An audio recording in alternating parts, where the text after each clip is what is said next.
আসসালামু আলাইকুম, সবাই নিশ্চয়ই ভালো আছেন। আজকের রেসিপি হচ্ছে সৌদি স্পাইস। এই মশলাটার নাম, এই মশলাটা মাকলুবা বিরিয়ানি তৈরি করতে গেলে লাগে। একটা মেডিটেরিয়ান বিরিয়ানি, সেই বিরিয়ানির সহজ যেই মশলা বাসায় কিভাবে তৈরি করতে পারবেন সেটাই আজকে আমি আপনাদের সাথে শেয়ার করব।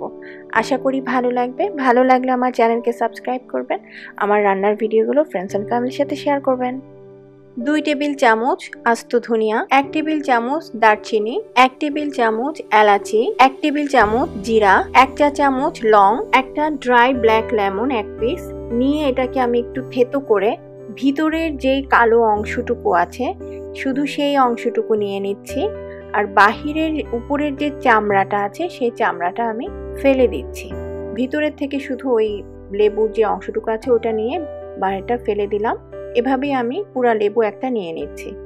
নিয়ে এই একসাথে এগুলি সব কিছু আমি একদম মিডিয়াম হিটে রেখে আমি ভেজে নিচ্ছি।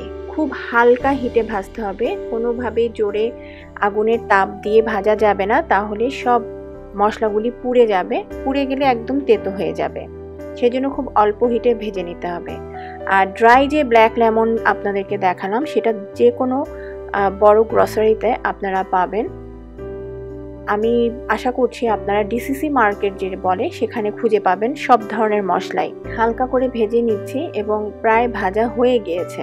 এটা ঠিক এরকম করে হাতে নিয়ে মুখে কামড় দিয়ে দেখতে হবে যে মচমচা হয়েছে কিনা। যদি মনে হয় যে একদম মচমচা হয়ে গেছে তখনই নামাতে হবে। আরেকটু সময় ভেজে নিচ্ছি, আরেকটু মচমচা হলে তারপর নামাতে হবে। তো আমার এটা মচমচা হতে প্রায় 12 মিনিট সময় লেগে গেছে। মিডিয়াম টু লো হিটে রেখেই কিন্তু করতে হবে, বেশি তাপমাত্রায় করবেন না। আমি আবারও একই কথা বলছি। হয়ে গেল ভাজা, আমি এখন একদম ঠান্ডা করে নিচ্ছি। ঠান্ডা হয়ে গেছে, এরকম হালকা একটু ঠান্ডা হবে তখনই একটা কফি ব্লেন্ডারের মধ্যে নিয়ে আমি সবগুলি মশলা গুঁড়ো করে নিচ্ছি। আর এই কফি ব্লেন্ডারটা যদি না থাকে তাহলে পাটায় আপনারা পিষে নিতে পারেন, সেটা তো হবে। তবে কফি ব্লেন্ডারে খুব সুন্দর মিহি হয়, এত সুন্দর মিহি হয় যেটা আমরা দোকান থেকে, বাহিরের বড় দোকান থেকে যেরকম অনেক কিছু ভেঙে নিয়ে আসি ঠিক সেরকম। এরকম আধা ভাঙা যখন হয়ে যাবে তখনই আমি 1 চা চামচ হলুদ দিয়ে দিলাম একটা সুন্দর কালার আসার জন্য। আমার এইটা ব্লেন্ড করতে প্রায় 2 থেকে 3 মিনিট সময় লেগেছে।